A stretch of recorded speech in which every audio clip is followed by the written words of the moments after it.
Hello everyone, I've got a quick technical video for you guys today.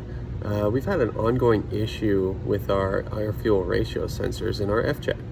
Seems that every time we go wheeling, we get some water in them and short them out. And a couple $100 a piece. So I think we have a solution. We're going to test it out next weekend, but check this out. The air-fuel ratio sensors are mounted right in front of the catalytic converters on both sides. You can see them here in the middle coming right off the exhaust, with a little wire coming off of them. Here's one of the old sensors. Now, as you can see, there's a bit of water in the connector there, and we're not going to stop hitting the trails, so we need to take care of this. First, we're going to use this electric contact cleaner to clean out the connector on the harness side, and then blow it out with compressed air.